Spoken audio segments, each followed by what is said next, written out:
உப்பு கொஞ்சம் கூட உண்மையிலே தயவு செய்து மக்களே ஒரு டிஸ்க்ளைமர் கொடுக்குறேன். நாங்க சமைக்கிறத பார்த்து நீங்களே ட்ரை பண்ணுங்க, சூப்பரா இருக்கும். அம்மா வைஃப் யாருக்கு வேணா சமைச்சு கொடுங்க, கேரண்டியா சொல்றோம். செருப்படி நிச்சயம் வைஃப் செய்ய வேண்டும்.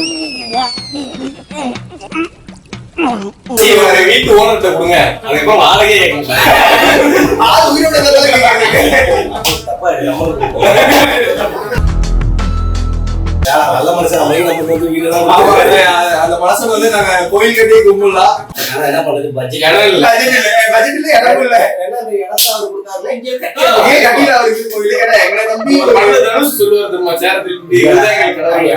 விஷயம் தெரியுமா, நம்ம சென்னைக்கு வந்துட்டு இந்த பேச்சுலர் பசங்க ரூம் தேடி அடையிறதுலாம் ரொம்ப இது. ஒருத்தர் வந்து அவன் ஃப்ரெண்ட் யாரா தங்கி இருப்பான், அந்த ரூம்ல வந்து ஜாயின் பண்ணுவாங்க. ஊருக்கு நம்மளா போய் ரூம் எடுக்கலாம் ரொம்ப கஷ்டம். இந்த இது பண்ணுவாங்க பேச்சுலர் பசங்க ரூம் கேட்டு போனா இந்த ஒரு விஷயம் தான்.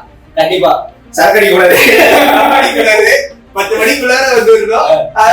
10 மணிக்குள்ள வந்து கேட்டு பூட்டிடுவோம்ப்பா வெளியே. இந்த மாதிரி விஷயம் இருக்கு. அதே மாதிரி வந்து பைக் பார்க்கிங்ல பிரச்சனை இருக்கு, தண்ணி கேட்கறதுல பிரச்சனை இருக்கு, தண்ணியால பிரச்சனை இருக்கு.